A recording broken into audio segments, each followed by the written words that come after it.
What job roles are available in this real estate sector and what skills does it demand? आप जान लगा दोगे इसके अंदर. It's quite a challenge for 3 years in the house of Sherwani. It's the whole thing is like a museum. So everything which you see has a story to tell. Hello everyone, welcome to The Next Move. I'm your host Amit Mishra and today we have a truly special guest. Someone who didn't just make buildings but transformed the luxury living in Kolkata. Today, joining us, founder and chairman of PS Group and iLEAD Kolkata. Hello sir, it's absolutely an honor to have you here. Thanks for joining and I'm super delighted to be hosting you. Thank you. When did you opted for your first venture? I heard that it was a TV manufacturing something. See, my first venture was cleaning plastic, dirty plastic, mechanically. That time one of my relatives got a huge lot of dirty plastic from Darjeeling, which is used for cross-pollination. And it had so much of mud. So he had wanting somebody who can clean that plastic fast. And people were washing with hand. So obviously hand you can't. So I designed a machine with 5 horsepower motor. It's just a replica of an ordinary washing machine we use at home. And I was using the waste soap coming out of that soap factory where our factory was located and using the water from the pond. I could that time 250 kg I could wash. And I was making almost 50 paisa to 60 paisa per kg. So let's say I was making almost 125 rupees a day, which was multiplied by 30 days was, let's say, 4,000 rupees, which was very princely sum in those days. So that was the first venture, but unfortunately there was a strike and lockdown declared by the management of the soap factory. So I had no option but to close down the factory. So, sir, before PS Group, what were the other ventures you were in and how it shaped your journey for the PS? See, after my plastic washing plant was closed down, I was looking for other opportunity and I thought I must get into a business where I get a level playing field and my competitors should not have undue advantage over me. So we thought TV is a new business, TV distribution, everyone is new. So my competitor will be as new as me. So therefore I pursued that idea of television and it is a very interesting. My uncle who was working for JK organization, I asked him to arrange for an interview with his boss because his boss was the cousin of the owner of JK TV. Okay. But he said, no, you will not get because you have no business experience, you have no background, you have nothing. I will not arrange. Fortunately, there was some gentleman who was living in Kanpur. He arranged a meeting. And I went to Kanpur and Mr. Bhatnagar, who was the general manager had interviewed me, grilled me for almost 2.5 hours to understand whether I'll be able to do it, whether I have enough knowledge of running business, marketing, advertising, and the functioning of a TV and all that. So he saw my entrepreneurial zeal because I talked about my washing plant of plastic and how it closed. And fortunately, he selected me to give the agency.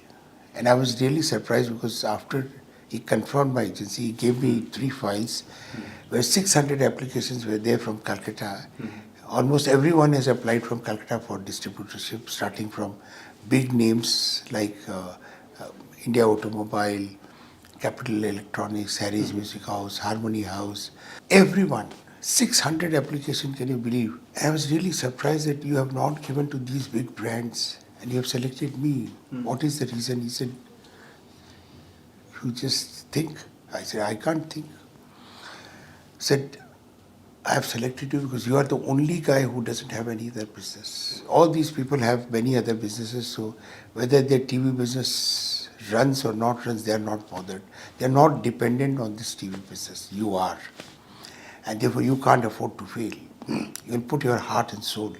आप जान लगा दोगे इसके अंदर में क्योंकि आप तो फेल कर ही नहीं सकते हो, आप अफोर्ड नहीं कर सकते, आपकी तो रोजी रोटी है, इसलिए मैंने आपको सेलेक्ट किया. तो the reason why my uncle was doubtful that I will not get the agency because so many people were applying, that was precisely the reason I got the agency. So my message to all of you is, Never get influenced by negative people around you. Never accept their statement that you can't do anything. If you try, their perception and the person who is going to select you for a business, their perception may be totally different. And therefore, suppose I would have accepted my uncle's verdict that I am not entitled to get the business, I would have not tried. And I would have missed the bus. But I didn't believe him. I just went ahead and I got the agency. Great, sir. Great. Now let's get to the main agenda of today. How PS started, how you cracked your first deal, how you met your co-founder, and how young you were.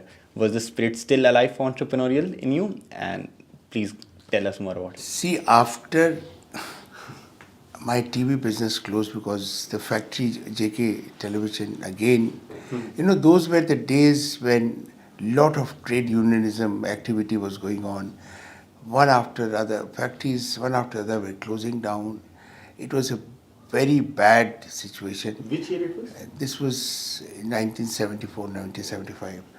And then we tried many things, but it didn't work.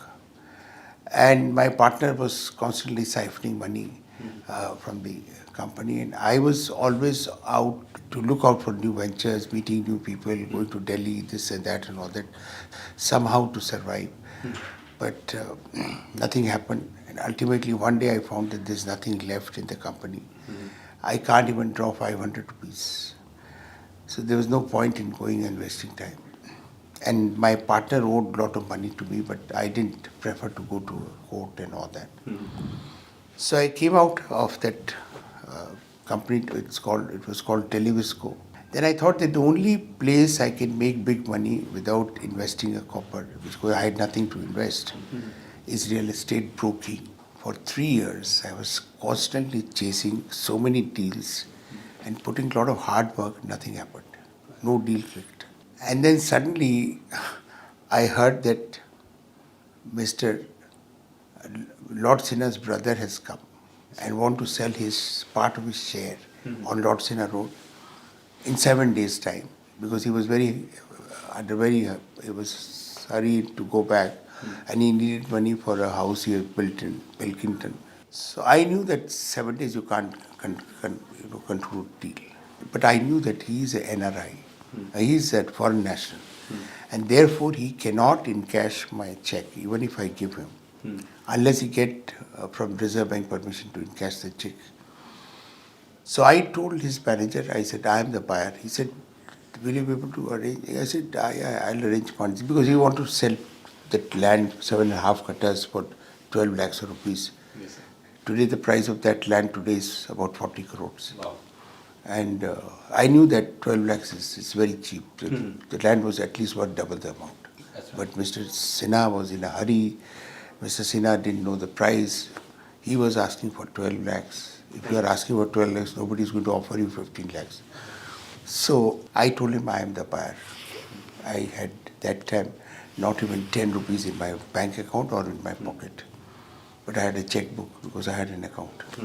So I made a nice letter offering him 12 lakhs, what he was looking for. He confirmed. And then he said, please prepare the agreement. So I prepared the agreement, consulting a book which I borrowed from my cousin. And because I had no money to go to the lawyer. And with a 12 lakhs rupees check, knowing fully well that I don't even have 100 rupees in the bank, I gave him the check, signed the deal.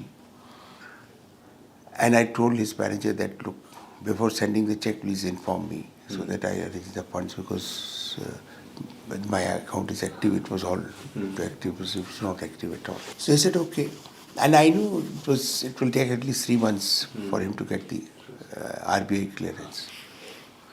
And I can sell it in the meanwhile. And so happened that I was able to sell that property within a month's time to my present partner's best friend, who is right now a partner of Gautam Adani, Mr. Mahesh Bhagchandka. Mahesh had come to Kolkata. Mahesh saw the land and he asked me what price I was willing to sell, and I said 21 lakhs. And he said, what price you have bought? I said 12 lakhs. He said, "Aap itna margin hai." I said, "I can sell it for 25 lakhs because I knew that the property is worth 25 lakhs. So he said, "Kuch to kam kar dijiye." My partner also insisted. He was not my partner, he was a broker that time. So we closed the deal at 20 lakhs, 50,000 rupees. And as you know, I made about 8.5 lakhs rupees. 8.5 lakhs in those days was a huge amount of money. I could liquidate all my debts. I could release all my mother's jewelry, which was pawned. I could pay the rent, which was not paid for 1.5 years. I could pay EMI for my scooter, which again was not paid for 1.5 years. And I cleared all the debts which I borrowed from other people. That was a turning point. Then afterwards, I got another deal of a sanctioned plan. I also wanted to again sell it, make some profit. My partner said, "No, we'll make it. This time we'll construct." And so the beginning of PS Group started by our getting into construction. That property also brought us 40 lakhs rupees profit in those days without our investing a copper because it was deferred payment to the landlords. And we could sell the flats much in advance. And again, Mahesh came as a savior. He bought 6 flats for all his brothers. And because Mahesh bought, he also introduced us to some other people. So we, out of approximately 20 flats, we could sell 16 flats in just a matter of few weeks. So we always had surplus money and we built the whole building with negative capital. And we made something around 40 lakhs rupees. I don't think after that we made so much money in any other business, any other building. There's a first business, first building gave us a big boost, and after that we never looked back. So a lot of entrepreneurs who go through this journey, जहाँ पे आपने भी बताया for 3 years you didn't had any deal, but you just kept going. So a lot of times what happened, लोग try करते हैं 6 महीने के लिए कुछ, and after they just sit down कि भाई कुछ हो नहीं रहा. So I would like to take this advice from you कि just करते रहें, because you need only one, एक चमकेगा, फिर उसके बाद धीरे धीरे you'll just definitely figure it out. There is also one famous saying that always follow your passion. Looking at real estate, it doesn't look like a very passion-driven business. So, do you think, what is your views about following your passion or doing something that is hard but it has a value? See, all the businesses I did, I can't say all of them I had a passion to do. I always say that lucky is a person who gets the opportunity to marry the girl he loves. Yes, sir. Luckier is the person who can learn, who learns to love the girl he gets married to. So the thing is that if you are you're somehow stuck to a business, yes, you better start loving that business and be passionate about that business, yes, because you have no choice. You know, people used to tell me that in your dream also you are talking to your workers and you are talking about something like that. So I was also in my dream thinking about my business, which I still do. Many young entrepreneurs we see in daily basis starting some businesses and failing. Maybe they are doing something wrong. You, in your extensive 60 years of experience, what would you say are the highly avoidable mistakes that entrepreneurs can avoid? If any 3 or 5 you would like to pick point. See, there are 3 things which are most important in doing any business. Yes. The first is that you must have a ready customer. It's very difficult to create a customer when there is not existence. I learned when I actually developed a product which was an amazing product for which I got a national award. It was a product out of non-recyclable waste, and it was a substitute of wood. But because the product was new, it was very, very difficult to convince people to buy that. So I would say that it's safe to start a business where you have a ready customer, where the demand is unsatiated. That means the saturation point of the supply has not reached. Your chances of success is very high because sales is the most important part of business. Second is recovery. You have sold the product but you don't recover the money, then you will have a cash flow problem. And you have to focus on cash flow more than profitability. Even now I check my cash flow on my mobile phone every day, and I know the predictions of what will happen after 15 days or 20 days. Have I got enough cash available? And if not, then I arrange for the cash. And third is never delay the payment of your supplier. Because your supplier are the one who will create your goodwill. If you make payment on time to your supplier, you'll get the best rate from them. So a reputation is built automatically in the market. Not everyone in real estate just wants to start their own company. Many wants to get jobs. So PS is one of the most biggest brands in Kolkata. What job roles are available in this real estate sector and what skills does it demand? The biggest job role for any company is to find somebody who can sell your product. Yes, sir. So marketing department, we always have scope for people to join. Because to tell you very frankly, every year some of our marketing people leave and become independent brokers. That's right. They understand that हम सवेरे 9 बजे से लेकर रात को 7 बजे तक काम करेंगे और at the end of the month हमको क्या मिलेगा, 40,000 रुपये मिल जाएगा और हम एक डील क्लिक कर लेते हैं तो मेरे को 4 लाख रुपये मिलेगा, which is worth what I'm going to earn in 10 months I get in one deal. हम क्यों ज़रूर सवेरे जाके बॉस को बोलना yes boss I'm here and all that. So every year many people leave our marketing department and start their own businesses. That's the most easiest place to go get into. Now we had a few words on your success, but now I want to know a side of entrepreneurship जो कि सबको ही face करते हैं. What was the biggest financial loss you faced in real estate? Did you had anything? See, I didn't face that financial loss, but there are companies where we there were projects where we lost money. There was one project in South Calcutta, and we are competing with a guy who was mad. So he was offering to landlord things which were not at all profitable on the hope that prices बढ़ जाएंगे बाद में. So in that competition, my partner has done a deal. Because the landlord said, whatever I have got offer, you match it and it's yours. So he matched it. This was very pleasant experience. We are still indebted to that gentleman. Because that was a formidable time and we couldn't afford to lose 40 lakhs of rupees. And he was such a nice gentleman that he said, don't tell my wife. It's a secret between both of us. She'll not be able to take it. Okay. It's a question that is coming from me personally. As you grew up the ladder of richness, you came from a position where a lot of people are right now.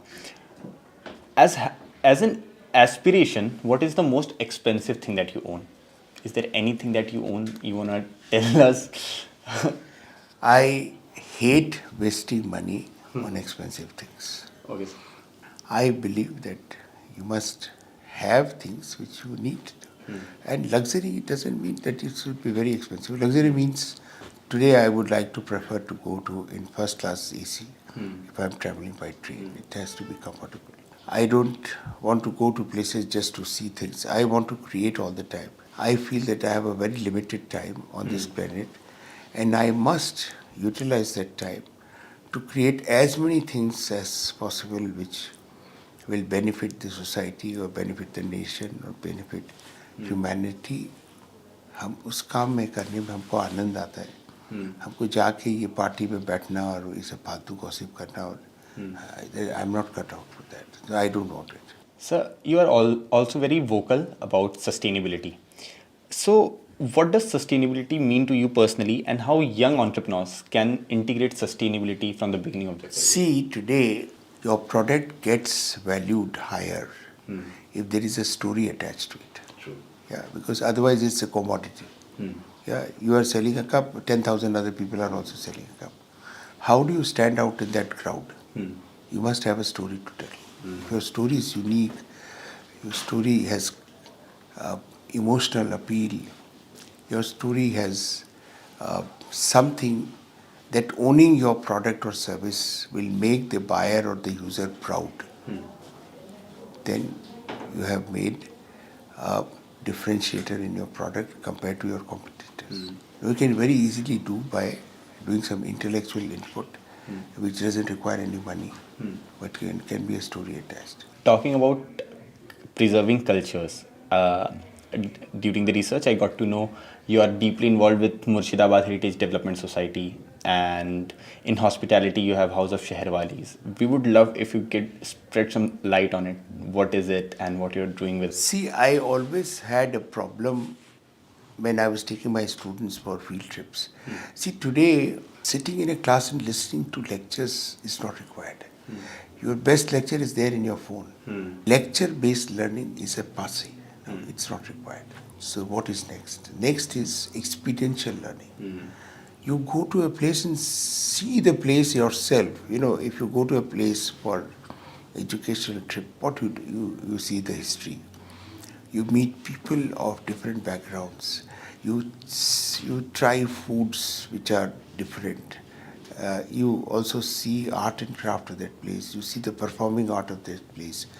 You see the architecture of that place. There are many things which you can only see or appreciate or understand by physically going to that place. And let me tell you, the greatest scholars worldwide were all great travelers.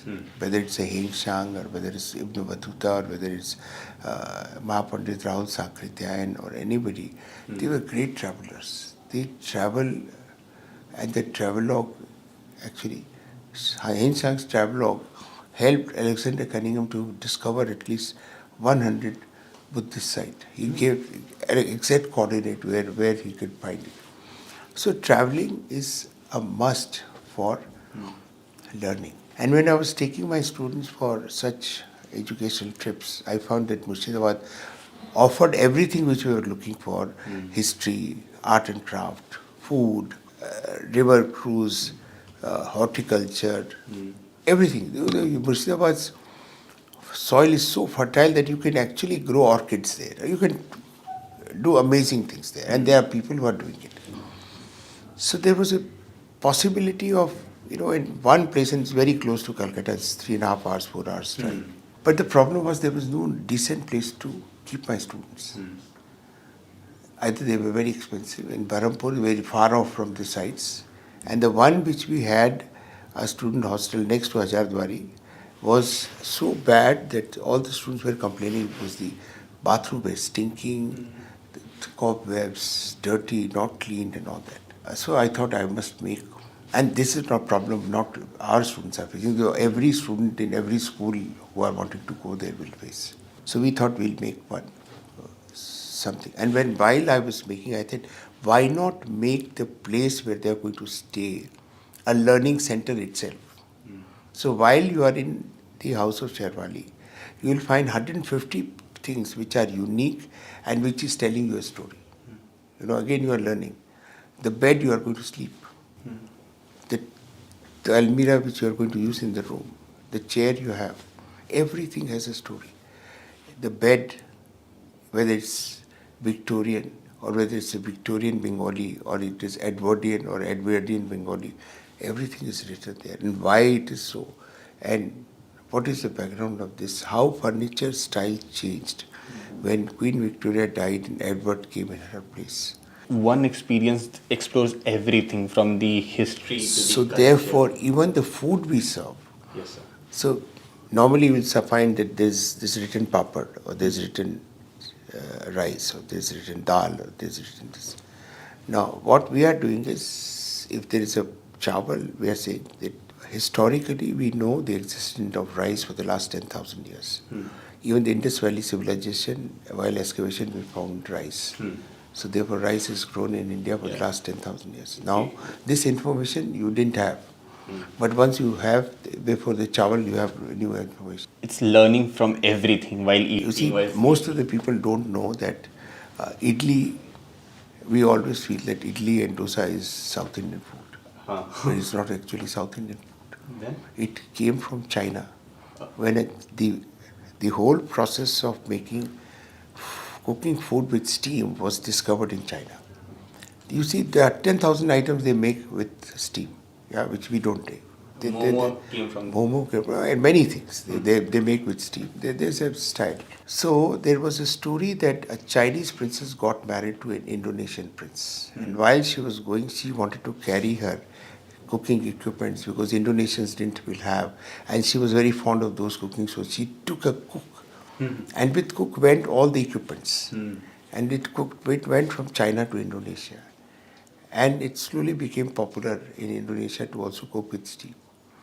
And when the Chola king attacked Indonesia and captured Indonesia and took some Indonesian girls to come to India as queens and all that, they brought again that equipment and from Indonesia to South India. And South India adopted the whole thing. Yes. And now today we feel, because the idlis are not made in China. Idlis were, our discovery on the sense. But then the original concept of cooking with steam was of Chinese. Yes, sir. The Bengali mithai was made in India. We all think, oh, Rasgulla is Bengali. We are now fighting for GS tag between who discovered Rasgulla, whether Bengal or Odisha. Yeah, this is the fight going on. There is a sweet called Lady Kenny, or there is a sweet called Abar Khabo. Now, what is the story? We always felt, Indians, that a spoiled milk is not worth drinking. So we used to throw milk, where it's converted into a cheese. When the Portuguese came, 1490, they married a lot of native women in Bengal. So they taught their wives how to make cheese. And because they were so fond of sweet, they had a sweet tooth, they put those cheese balls into jaggery sauce. And it actually made a form of sandesh.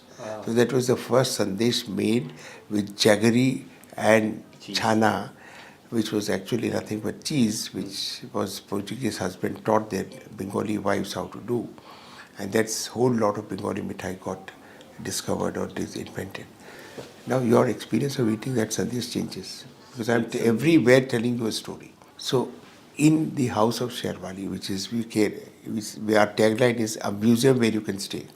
It's the whole thing is like a museum. So everything which you see has a story to tell. True, sir. Not just a builder, you are not just a culture guy, you are also an artist. You sing songs, you write stories, you also produced movies. While running PS Group, having a business acumen, how did you handle this artistic things as well? See, I always wanted to sing songs when I was in school, or when we used to go to a wedding where there was orchestra. But that time, singing in public was considered to be not very good. So my grandfather, they're not allowed us to sing. But we always wanted to sing. When we grew up, and when we have friends, and then they said, okay, sing. So we used to sing in a close proximity. I started at the first and second song was so well taken that they said, no, you must sing song. Now we have 70 songs and we want to now make 100 songs. Wow. So that was one reason why I started singing. Second is that about movie, I was told when I was in school that I can't act. I kept on telling my students that the biggest pleasure in life is to do other things you can't do. And to make your critics go wrong. That's the biggest pleasure happens. So I tell my students, I must set an example. I must practice what I preach. So when the director told me that it is very difficult to get an artist of your age, because either they are up, they have gone, or there are very few left who are extremely busy, that you can't get it. So आप ही कर लीजिए acting. I said, are you joking? I can't act. He said, no, कर लीजिए, हो जाएगा. Then I said, it's quite a challenge. Let me see. I mean, it's very easy to preach students, but very difficult to practice. So I said, if I can do it, then I can always tell the student, look, at the age of 72, I started doing, you can't tell me that, oh, I'm too old or too young. So thereafter, of course, before going on for shooting, I went through where to learn what. And I learned there are 3 different kinds of acting. One is called method acting. All said that all you need to do is to get into that emotional state of mind in that situation, as you are being that person or character whose role you are playing. So I followed that method. And I also knew that people told me that your face is so transparent. So if I can depict my emotions on my face. So then when I started acting, of course, everybody said, Janino said, I can't believe you're acting for the first time.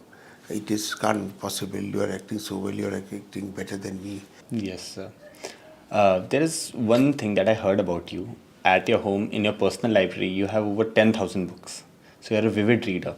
So for all our entrepreneurs who are watching this, would you like to recommend any 3 books or 5 books which they must read if they want to get into entrepreneurship or want to have their own business? See, one of the book which I like the most, which I think all of you must read, and Indians require to read this book, is Pulling Your Own Strings by Dr. Wayne Dyer.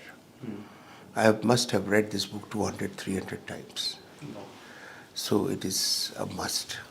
Second book, which is still very popular, it's written 80 years back, but it's still popular, and I think everybody must in business to read this book. It's called How to Win Friends and Influence People by Dale Carnegie. Third is again Dale Carnegie. It's called How to Stop Worrying and Start Living.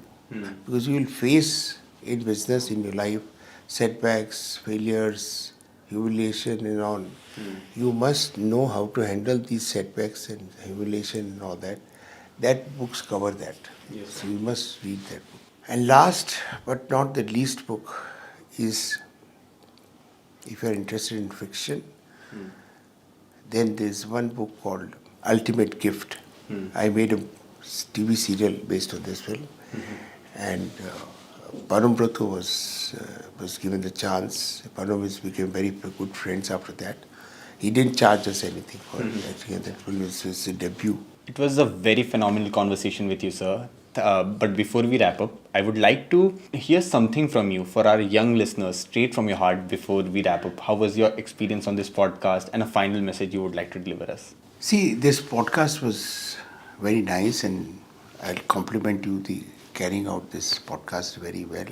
I don't know, you said you were feeling nervous or intimidated. I don't see any sign of such nervousness and intimidation. And my advice to all of you is what I learned from my own trainer, that a little bit of nervousness in such situations is good. Because when you are nervous, your heart starts beating faster, your blood starts going, more blood and with oxygen goes to your mind, and your mind starts thinking faster and you start talking faster. The same thing happens when you are excited. So your nervousness is actually perceived by the viewers or others as excitement, and everybody gets excited if the speaker is excited. Nobody wants to listen to somebody who's not excited. So therefore it is actually working in your favor. So don't worry about your nervousness in such situation or when you're giving a speech and all that. So this is what I wanted to comment. And second is that I always say that, look, your achievement in life depends upon the size of your dream. So don't be scared in dreaming big. I always believed that no dream is ever too big and no dreamer is ever too small. And the whole universe will conspire to give you what you are looking for in your dreams. So therefore the whole universe helps you. Your own capabilities come out and give you the required skills and stamina to achieve that dream. So therefore, my dear friends, dream big. No person has achieved anything who doesn't have a big dream.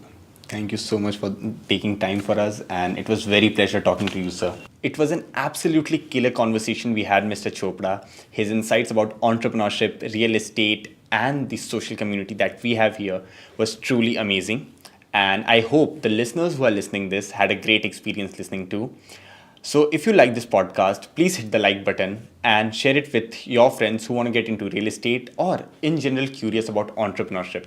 Subscribe for the next episodes, and before we come with next episode, keep learning and keep hustling. Bye.